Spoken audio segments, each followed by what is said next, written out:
Perkenalkan, nama saya Andini Pudingadate dengan NIM 250630006 dari program studi D3 Fisioterapi Unika de la Salle Manado. Kali ini saya akan membahas tentang sistem respirasi. Sistem respirasi berfungsi untuk melakukan pertukaran gas, yaitu mengambil oksigen atau O2 dari udara dan mengeluarkan karbon dioksida atau CO2.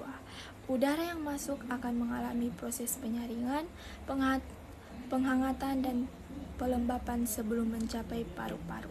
Saluran pernapasan atas, yang pertama hidung atau cavum nasalis. Udara pertama kali masuk melalui nares anterior atau lubang hidung, kemudian menuju rongga hidung. Rongga ini dipisahkan oleh septum nasi dan kanan dan kiri. Dinding dalam hidung memiliki rambut dan sel-sel bersih yang berfungsi menyaring debu serta melembabkan udara. Pada bagian atas hidung terdapat darah olfactorius, tempat reseptor pembau. Rongga hidung juga berhubungan dengan 4 sinus, yaitu sinus maxillaris, frontalis, ethmoid, dan sphenoid. B. Faring atau rongga tekak. Faring memiliki panjang sekitar 13 cm dan menjadi jalur udara serta makanan. Faring dibagi menjadi 3 bagian. Yang pertama, nasofaring berada di belakang rongga hidung. Yang kedua, orofaring berada di belakang rongga mulut. Yang ketiga, laringofaring menuju laring.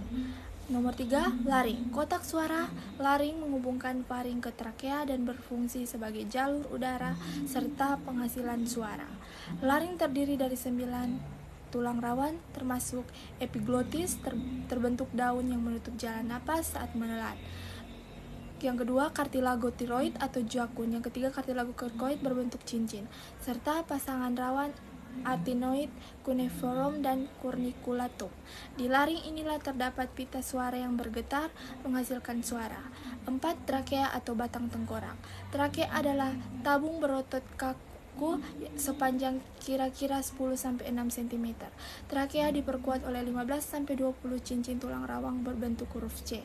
Agar saluran udara kolab trakea kemudian bercabang menjadi 2 bronkus utama. 5. Bronkus dan bronkiolus. Trakea bercabang menjadi bronkus kanan dan kiri. Bronkus kanan lebih pendek, lebar, dan lurus. Bronkus kiri lebih panjang dan sempit. Kedua bronkus bercabang lagi menjadi bronkus lobaris, segmentalis, hingga menjadi bronkiolus. Bronkiolus yang paling kecil disebut bronkiolus terminalis dan berlanjut menjadi bronkiolus respiratorius yang menuju ductus alveolaris dan akhirnya ke alveoli. 6. Alveoli, tempat atau bertempat pertukaran gas. Di dalam paru-paru terdapat sekitar 300 juta alveoli. Alveoli merupakan jantung udara kecil tempat terjadinya pertukaran O2 dan CO2. Terdapat 3 jenis sel alveolar, salah satunya sel tipe 2 yang menghasilkan surfaktan untuk mencegah alveoli kolaps. 7. Paru-paru dan pleura. Paru-paru berada di rongga toraks. Paru-paru kanan terdiri dari 3 lobus, superior, medius, inferior. Paru kiri terdiri dari 2 lobus, superior, dan inferior. Paru dibungkus oleh 2 lapisan pleura. Pleura visceralis melekat pada paru, pleura parietalalis melekat pada dinding dada. Di antaranya terdapat cairan pleura yang mengurangi gesekan saat paru mengembang. Kedelapan, otot pernapasan. Otot utama pernapasan yaitu diafragma atau turun saat inspirasi. Interkostal eksternal mengangkat tulang rusuk otot tambahan seperti sternocleidomastoideus, scaneus, dan otot abdominal bekerja saat pernapasan kuat. Yang kesembilan, mekanisme inspirasi dan ekspirasi. Menurut hukum Boyle, tekanan berbanding terbalik dengan volume. Inspirasi terjadi saat diafragma dan otot interkostal berkontraksi sehingga rongga dada membesar dan tekanan intrapulmoner menurun, udara masuk. Ekspirasi normal berfungsi pasif terjadi ketika otot relaks dan paru kembali mengecil, sehingga udara terdorong keluar.